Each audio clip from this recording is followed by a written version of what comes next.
बिस्मिल्लाहिर्रहमानिर्रहीम। अस्सलाम वालेकुम। मैं हूं बिशारत राजा शहर इक़दार से एक और वीलॉग के साथ आपकी खिदमत में हाज़िर। मेरे साथ मौजूद हैं मरियम नवाज़। वैसे किसी तारीफ़ की मोहताज नहीं, एक तो ये अपना यूट्यूब चैनल भी चलाती है और वीलॉग भी करती हैं और बड़े काटदार जुमले अक्सर इनके जो है वो कटिंग करके लोग लगाते हैं। और द जियो के साथ एज ए रिपोर्टर काम करती है और आज द न्यूज़ की एक स्टोरी भी छपी है, उस पर भी बात करेंगे। सबसे पहले जो सुप्रीम कोर्ट ऑफ पाकिस्तान में एक नया तनाज़ा खड़ा हो गया फुल कोर्ट के हवाले से, उस पर भी बात करेंगे। चीफ आर्मी स्टाफ की जो मुद्दत मुलाजमत में तोसी के हवाले से एक दरख्वास्त दायर थी, उसमें महमूद नकवी साहब, उनकी टांगों में भी दम नहीं रहा और आइनी बेंच के जो सरबराह हैं जस्टिस अमीनुद्दीन खान, उनकी टांगों में भी जान नहीं थी, तो सो वो दरख्वास्त मुस्तरद कर दी गई। और अडयाला जेल में इस वक्त क्या कुछ हो रहा है। कल 190 मिलियन पाउंड की जो जमानत का केस है इस्लामाबाद हाई कोर्ट में, जस्टिस मियां गुल हसन और रंगजेब भी उस बेंच का हिस्सा हैं, लेकिन वो आज बीमार थे। कल क्या करेंगे इस पर भी बात करेंगे। तो सबसे पहले आते हैं मरियम से, ये पूछते हैं कि मरियम, ये जो फुल कोर्ट का तनाज़ा खड़ा हुआ है जिसमें आइनी बेंच जस्टिस मोहम्मद अली मजहर बड़े ही दबंग किस्म के जज हैं, आज उन्होंने कहा कि 26वीं आइनी तरमीम के बाद जो है वो यही फुल कोर्ट तस्वुर होगी, तो फिर चीफ जस्टिस यही अफरीदी के पास क्या बचा है, वो क्या बेचेंगे आप? देखिए, चीफ जस्टिस याया अफरीदी ने तो ये बिशारत राजा साहब खुद फैसला किया है ना अपने लिए। उनके पास ऑप्शन था, वो ओहदा संभालते ही आईनी बेंच बनने से पहले हुकूमत के साथ जब एक मुज़ाकराती पोजीशन में थे तो ये कह सकते थे कि आप पहले 26वीं आईनी तरमीम की तौसीक करवा लीजिए, उसके बाद फिर हम आईनी बेंच भी बना देंगे। 31 अक्टूबर को जो जजेस कमेटी का प्रैक्टिस प्रोसीजर के तहत वो भी उनके सामने ऑप्शन, सेकंड ऑप्शन उनके सामने वो भी आया था जो कि वैलिड भी था, और उन्होंने अपने साथी जजेस का साथ भी नहीं दिया, उनकी मेजॉरिटी के फैसले को भी तस्लीम नहीं किया। उनको शायद यही ओहदा पसंद है कि वो बस रोजाना बेंच में आकर बैठे और तरह तरह के लोगों से मीटिंग करें, और उसका भी कोई फायदा नहीं हो सकता क्योंकि इंतजामी सतह पर भी सुप्रीम कोर्ट के अंदर भी जो रिट है वो ज्यादा उन जज साहब की है जो आईनी बेंच के सरबराह हैं। तो अब आईनी बेंच जो खुद साख्ता तशरीहात करता फिर रहा है हर गुजरते दिन के साथ, सुपर चीफ जस्टिस जिसे कहते हैं, सुपर चीफ जस्टिस तो खामोश ही रहते हैं। आपको पता है, इख्तियार गो के उनके पास बहुत है लेकिन वो बोलते कम है। उनके साथ जो साथी जजेस हैं वो ज्यादा हमें बात करते दिखाई देते हैं। जस्टिस मोहम्मद अली मजहर साहब ने आज कहा कि अब फुल कोर्ट बेंच कोई और नहीं है, और जस्टिस जमाल मंदोखिल ने कह दिया कि अब यही फुल कोर्ट बेंच है। अब ये जजेस बैठकर ये भी तय कर रहे हैं कि वो अपने साथी जजेस से बाला हैं। अब उनकी इस बात से तो ये नतीजा अखज़ किया जा सकता है कि जितने ज़ेर इल्तवा फुल कोर्ट के सामने मुकदमात हैं उनको 7 जजेस बैठकर सुनेंगे, यानी एक जज 2 के बराबर कंसिडर होगा। और फिर ये बात वो किस चीज से, कौन से कानून से, कौन से आइन से इस बात को तय कर रहे हैं ये भी हमें मालूम नहीं है, क्योंकि 26वीं आईनी तरमीम में कहीं ये दर्ज नहीं है कि आईनी बेंच के जज जो होंगे वो बाकी जजेस से बहुत ऊपर होंगे, वो बहुत आला दिमाग होंगे, ये नहीं है दर्ज। ये तो हम तंजन बहुत सारी बातें कहते हैं, लेकिन बाकी जो तमाम तर जजेस है सुप्रीम कोर्ट के, उनका स्टेचर सेम है। आईनी और कानूनी तौर पर कोई जज दूसरे से बाला नहीं। ये बात दुरुस्त है आपकी, लेकिन ये मुझे बताएं कि ये जो नया तनाज़ा खड़ा हुआ है ये किस करवट बैठेगा? ऊंट किस, वो कहते होते हैं ना कि ऊंट से ऊंट तेरी कौन सी कल सीधी। अब समझ नहीं आ रही है कि आपको पता है कि 26वीं तरमीम की जो यहाँ पर दर्जनों दरख्वास्तें उसकी दायर हो चुकी है, फुल कोर्ट की इस्तदा की गई है कि वो उसे सुने। बुनियादी इंसानी हकूक से मुतसादम है। हिंदुस्तान की अगर आप तारीख पढ़े, हिंदुस्तान हमारा ज़ाहिर है, पाकिस्तान हिंदुस्तान एक ही दिन आज़ाद हुए थे, वहाँ पर बेशुमार इस तरह की जो तरामीम लाई गई थी जो बुनियादी इंसानी हकूक से मुतसादम थी, तो हिंदुस्तान की सुप्रीम कोर्ट ने उसको कालादम करार दिया था। एक बड़ी मशहूर तरमीम थी 74 की, वो राज नारायण बनाम इंदिरा गांधी वाली। वो इंदिरा गांधी उस वक्त पावर में थी और उसने एक तरमीम लाई थी जिसमें वो टोटली बुनियादी इंसानी हकूक से मुतसादम थी, तो सुप्रीम कोर्ट ने उसको उठाकर बाहर फेंक दिया था। हालांकि इंदिरा गांधी उस वक्त उसने इमरजेंसी लगाई हुई थी, वो बड़ी पावरफुल थी। तो ये जो यहाँ तनाज़ा खड़ा हो गया, जिस तरह अभी आपने बात की है कि इख्तियारात के हवाले से तमाम जजेस बराबर है, लेकिन यहाँ पर जो 7 जजेस बैठे हुए हैं, पता ये चलता है, आपने बात की कि एक जज 2 जजेस के बराबर हो गया, तो फिर ये किस करवट उठ बैठेगा जाकर? देखिए, मुझे तो सिर्फ बहरान नजर आ रहा है विचार राजा साहब। और आपने बात की, मिसाल दी भारत की, तो मैं समझती हूँ किसी ऐसे मुल्क की मिसाल देना, गो के वो उसको दुश्मन मुल्क यहाँ कंसिडर किया जाता है, लेकिन जमहूरियतों की मिसाल देना हमारे मुल्क से दुश्मन मुल्क, लेकिन हमारी इसी सुप्रीम कोर्ट में जहाँ हम खड़े हैं, इसी सुप्रीम कोर्ट में जब कोई केस होता है तो हिंदुस्तान की नजीर पेश की जाती है अदालतों की। लेकिन वो उस वक्त तक की जाती थी ना बिशारत राजा साहब, जब तक इस मुल्क में भी कहीं ना कहीं कोई जमहूरियत थी। जब अब वो बची नहीं तो आप जमहूरी मुल्कों से क्यों मुकाबला कर रहे हैं? आप चाइना से कीजिए ना मुकाबला, आप नॉर्थ कोरिया से कीजिए मुकाबला। वो तो वहाँ से बहुत सारा इल्म भी लेकर आए और उसी के बाद आज अदालतों के हवाले से आज उन्होंने कह दिया कि हम ही फुल कोर्ट है, जैसे जमाल मंदोखिल साहब का जुमला है। तो उसके बाद आपको या मुझे ये बात करना कि भारत में ऐसा हुआ, भारत में बहुत सारी और चीजें भी हुई। वहां पर जिस शख्स को वोट डाला जाता है उसी का वोट होता है। जिस शख्स के वहां पर तो केजरीवाल साहब की मिसाल मौजूद है, उनकी अदालत ने उनको बेल दी कि वो अवाम का हक मुतासिर होगा वोट का, तो उनसे मुकाबला हमारा कहाँ बनता है? हम बहुत पीछे रह गए, वो बहुत आगे निकल गए। जहां तक अदालती निजाम की बात थी, कहीं ना कहीं हम दुनिया में उसकी वजह से जाने पहचाने जाते थे, गो कि वो 138वां नंबर भी था तो वो कुछ और फिगर्स की वजह से था। लेकिन सुप्रीम कोर्ट की साख्ती तब्दील कर दी। अब आपका सवाल है कि ऊंट किस करवट बैठेगा। फिलहाल तो जो निजाम चल रहा है, जो निजाम राइज है, इसमें तो ऊंट आपको पता है कि ताकतवर की करवट ही बैठ रहा है। लेकिन आपको पता है ये जिसकी तरफ वो निकेल उसकी खींच से उधर बैठता है। अब ये निजाम बहुत अरसा चल नहीं सकता। बहुत हुआ, 4 साल चलना है, 2 साल चलना है, 3 साल चलना है। आप आवाम के अंदर मायूसी देखें कि इस एक अदालत से उम्मीद हुआ करती थी, अदालतों से बल्कि उम्मीद हुआ करती थी, अब वो खत्म हो रही है। तो अब कितना अरसा ये निजाम चल सकता है हमें और आपको सबको पता है। दूसरी जो अहम बात है, सुप्रीम कोर्ट के अंदर सुप्रीम कोर्ट ने खुद तय करना था ना कि वो अपना आवाम के ऊपर एतमाद जारी रखना चाहते हैं या नहीं रखना चाहते। ये तो उन्होंने चूज किया। अब आईनी बेंच के अंदर आज मुकदमात की आप पूरी फहरिस्त खोलकर देखें, हर गुजरते दिन के साथ एक नया बहरान जन्म लेता है। आईनी बेंच टूटेगा।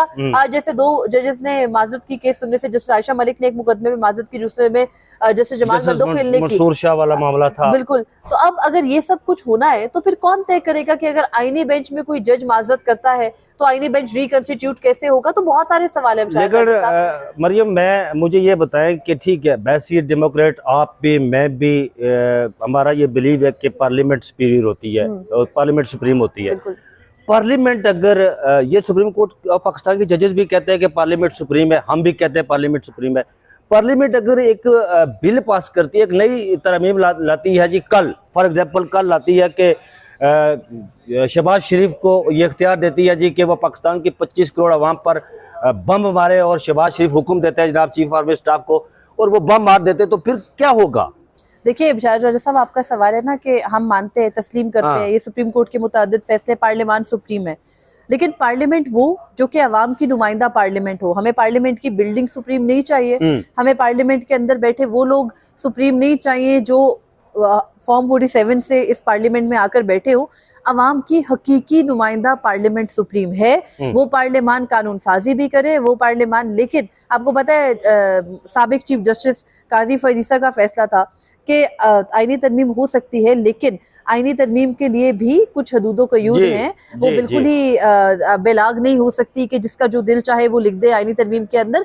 तो वो अब उसका इतलाक यहाँ भी होता है, पर बड़ी बदकिस्मती से वो खुद ही इस पूरी की पूरी आईनी तरमीम के एक तरह से सहूलत कार रहे, और उसके बाद उनकी बाकियात यहाँ पर बैठ के जो कर रही हैं हर गुजरते दिन के साथ, वो हम देख रहे हैं।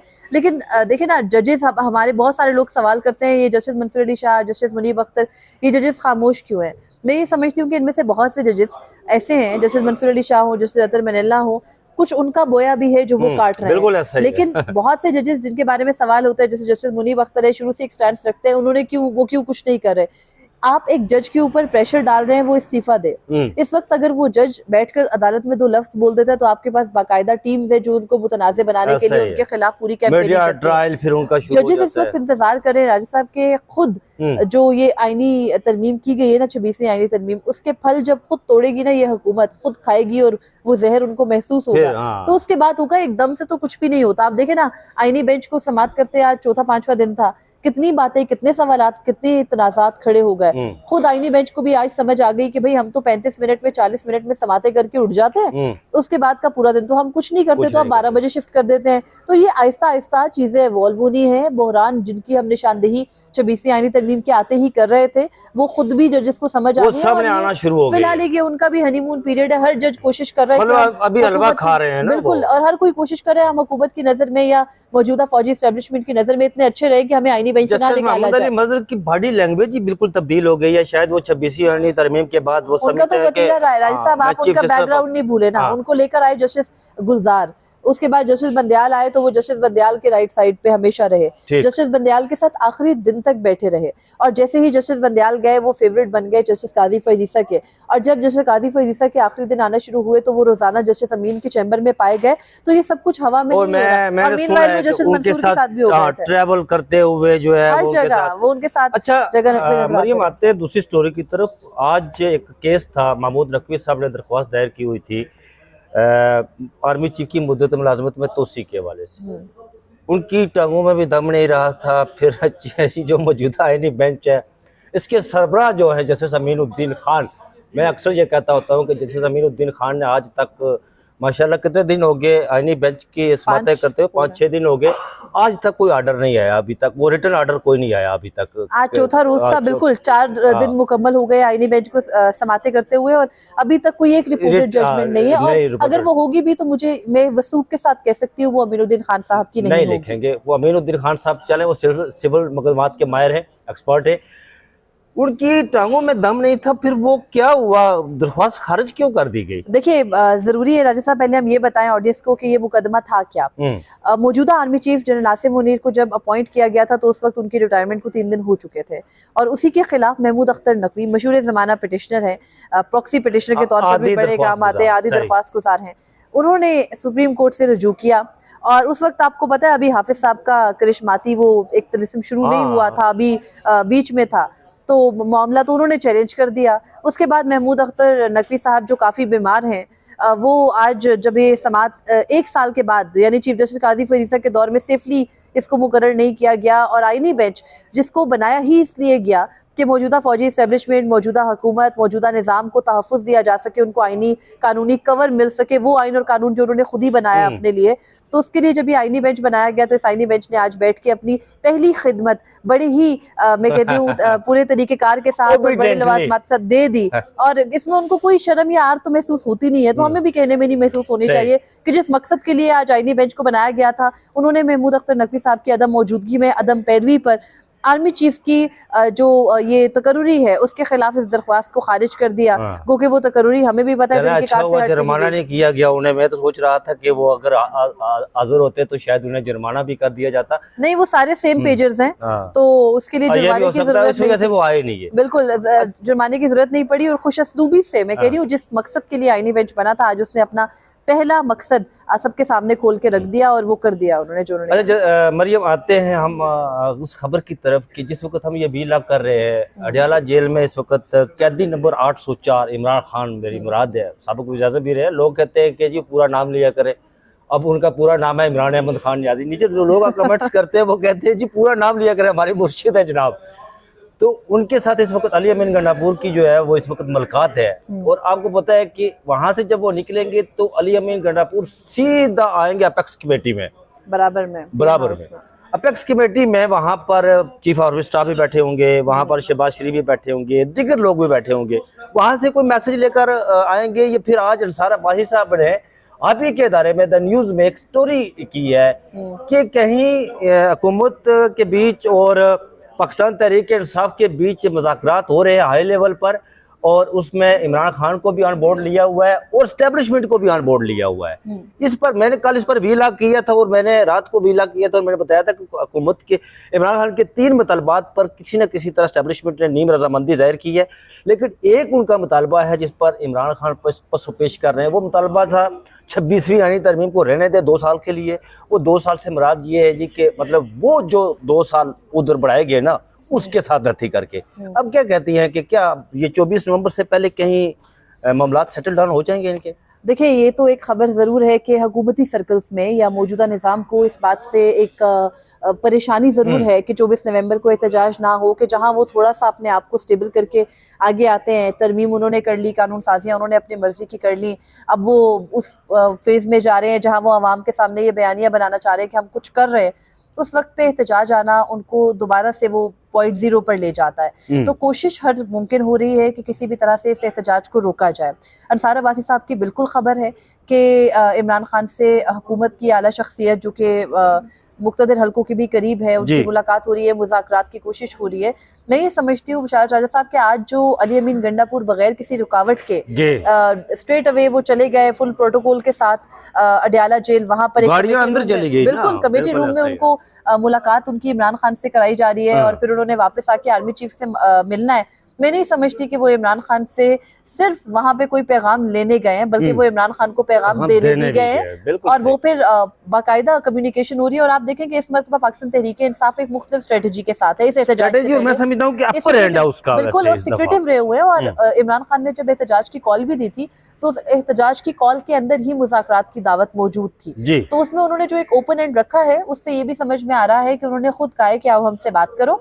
और उसको बहुत से लोग जो तनकीदी हैं वो ये कहते हैं कि असर भी कल कह चुका है मरियम के हमारे दरवाजे हमेशा इमरान खान के लिए खुले हुए हैं, लेकिन इमरान खान पावर सर्कल के साथ बातचीत करना चाहते हैं। हमें तो किसी वो कहते होते हैं ना उर्दू में एक लफ्ज़ है दरे खोर, इतना नहीं समझते हमें।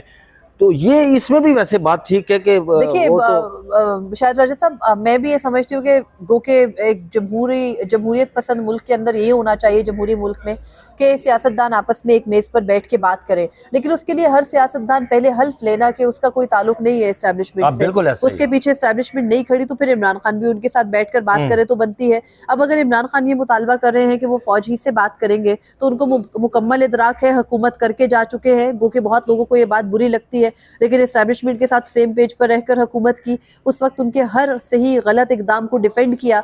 और उस वक्त बाजवा की हुकूमत को जिस तरीके बाजवा की जो हुकूमत को उनके इक़्तिदार को एग्जैक्टली उनको बचाने के लिए जो कुछ भी किया इस हुकूमत ने, इमरान हुकूमत ने उनसे एक कदम आगे बढ़कर किया, गो के बाद में उसके अपनी गलती का एतराफ़ भी किया। लेकिन बात यह है कि आज अगर वो ये मुतालबा कर रहे हैं तो उनको ये मालूम पड़ गया है अब कि भाई जो ताकत की असल मुंबा है वो वही है, कोई जरूरत नहीं है इस हुकूमत से बात करने की। और फिर मौजूदा हुकूमत का आप हाल देखें ना कि वो भी वही रोल प्ले कर रहे हैं। या तो इन हुकूमतों ने कुछ सीख लिया होता, इमरान खान ने सीख लिया होता, या पाकिस्तान मुस्लिम लीग नून ने सीख लिया होता, ये हमारी बदकिस्मती है। वो कल जब इमरान को हाइब्रिड का तना देते थे तो आज खुद कह रहे हैं हाइब्रिड प्लस प्रो मैक्स पता नहीं खुद तस्लीम कर रहे हैं। बात आपकी दोस्त है, मैं आपसे इत्तेफाक करता हूँ। आखिरी स्टोरी की तरफ आते हैं।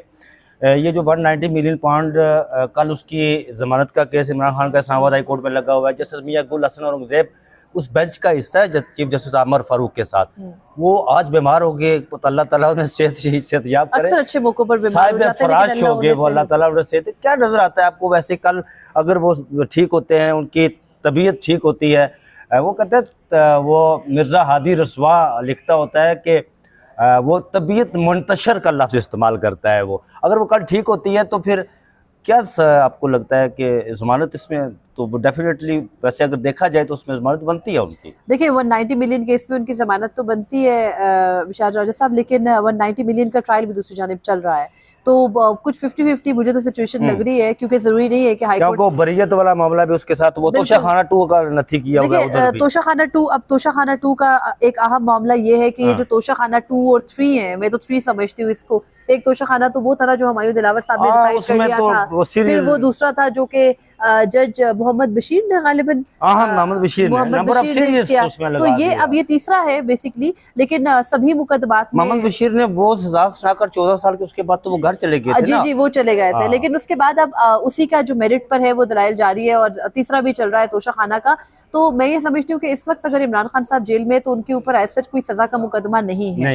जो तोशाखाना की उनकी सजा थी उसके मामले पर तो नाब पीछे हट गया ना, उन्होंने कहा ट्रायल दुरुस्त नहीं हुआ, तो अब इमरान खान के ऊपर इस वक्त वो सजा याफ्ता नहीं है, लेकिन वो जेल में है। तो अब अगर उनकी जमानतें हो रही है नहीं हो रही, देखिए सीधी सी बात है, अदालतें इस वक्त क्या रोल प्ले कर रही हैं? अदालतें उस वक्त प्ले में आती हैं जिस वक्त उन्हें समझ आती है कि हुकूमत ने अपना स्कोर या फौजी एस्टैब्लिशमेंट ने अपना स्कोर सेटल कर लिया है, तो उसके बाद अदालतें अचानक से हीरोइज्म में आती हैं और जमानतें देती हैं, अगले एक नया मुकदमा बना देते हैं। तो होना जो इमरान खान साहब चाह रहे हैं ना कि उनके साथ एस्टैब्लिशमेंट बात करे, तो उन्हें भी पता है कि सारे मुकदमा एस्टैब्लिशमेंट बनाती है, माजी में वो खुद भी उनके साथ सेम पेज पे रहे, उनको मुकम्मल इदराक है। तो अब वो इसी ये उनसे डायरेक्ट बात करेंगे। जिस दिन बात हुई बिशार राजा साहब, ये सारे के सारे मुकदमात एक दिन में इत्तेफाक करता हूं मैं आपसे कि कल आपको पता है कि जो उनकी बहन है नौरीन नियाजी, उसकी दरख्वास्त पे वो यकजा किए गए केस। लाहौर भी हाई कोर्ट में बताया गया और यहाँ भी, और जिस दिन सैम पेश हुआ उस दिन ये कहा जाएगा जी ये सियासी मुकदमात थे और हम इनको खारिज करते हैं। ऐसा ही होना। बहुत शुक्रिया मरीम नवाज। नाज़रीन, आपको मैंने मरीम नवाज के सामने जो सवालात रखे थे, मरीम नवाज ने उन पर सैर हसल तबसरा किया और बीच एक खबर भी दी मरीम नवाज ने,